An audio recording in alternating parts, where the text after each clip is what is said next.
So today, we're going to dig into this really powerful thesis that connects two of the most devastating crises in modern America. And it argues they aren't separate events at all, but actually two acts in the very same tragic story. It's a story called The Double Betrayal. And the whole idea is that a specific set of policy choices delivered this uniquely lethal one-two punch, first to the economic heart of Black America, and then to its very soul. And, author Claudia Reid frames it in these incredibly stark terms, calling it a combination of economic abandonment and chemical warfare. That language right there, it just sets the stage for how high the stakes really are in this whole analysis.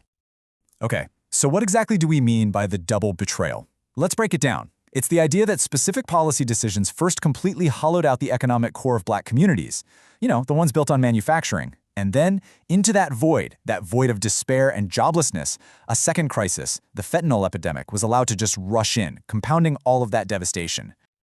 All right, so let's get into it. We're going to start with the first betrayal, the economic policies that really systematically dismantled the industrial base of Black America. You see, this didn't just happen by accident.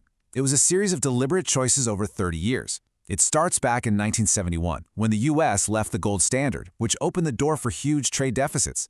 Then you get NAFTA in '94, but the real game changer, the real accelerator, was in 2001, admitting China to the World Trade Organization. And the human cost. It was just catastrophic, because these policies didn't affect everyone the same way. For Black workers, the direct result was the loss of over 650,000 manufacturing jobs. And these weren't just any jobs. They were stable, middle-class jobs. They were the absolute bedrock for countless families and communities. And this right here just perfectly captures the scale of what happened. Economics who study this period, they have a saying, NAFTA was a firecracker. China was a bomb. The speed and the sheer force of the job losses after 2001, it was unlike anything anyone had seen before, and it hit the industrial Midwest and South with just breathtaking force. So, what happens when all those factories close? When the paychecks disappear? Well, that economic vacuum, it doesn't stay empty for long. Something else arrived to take its place. So you have to ask, right? What replaces that structure, that purpose, that paycheck? For way, way too many people, the answer was a cheap and lethally effective escape. And what's so staggering when you look at the data is how the story has shifted. For years, the opioid crisis was framed as a mostly white rural issue. But look at the numbers now. Black Americans have the highest overdose death rate of any group in the entire country, at 57.3 per 100,000. And this slide, this is really the heart of the double betrayal thesis. The epicenters of deindustrialization, cities like Detroit, Milwaukee, Greensboro, and Memphis, they're the exact same places that are now ground zero for the fentanyl crisis. The geography of the economic betrayal, it perfectly maps onto the geography of the chemical one. So you see, the crucial point here is that it wasn't just about overdoses. It was a domino effect, a total cascade of devastation. The economic despair directly fueled the epidemic, which then led to mass incarceration, with sentences for fentanyl that are 20 to 40% longer for Black defendants, and it created this awful, often hidden toll, a massive spike in Black children entering the foster care system after losing their parents to either overdose or prison. The damage was absolutely generational. But, and this is a big but, after decades of devastation, we're starting to see the very first glimmers of a repair that is also generational, and it's every bit as targeted as the harm that was done in the first place. And this repair isn't just one thing. It's a multi-front approach. You've got to tackle it from every angle.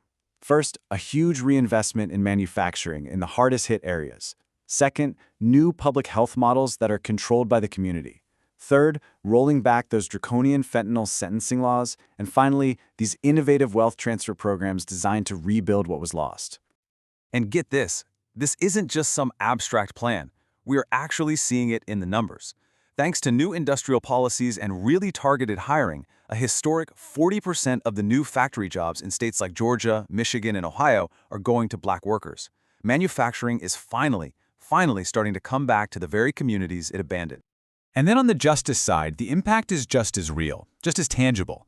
New reforms at the federal and state level are on track to resentence or release 31,000 Black men who are serving these decade-plus terms for small-quantity fentanyl offenses, finally allowing them to go back to their families and their communities.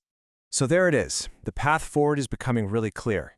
It requires this deliberate four-part strategy. bring the good jobs back, fix the justice system, fund health solutions that actually work, and actively build wealth for the next generation. All of these steps taken together are finally starting to bend the curve. And all of this really brings us to one final powerful question.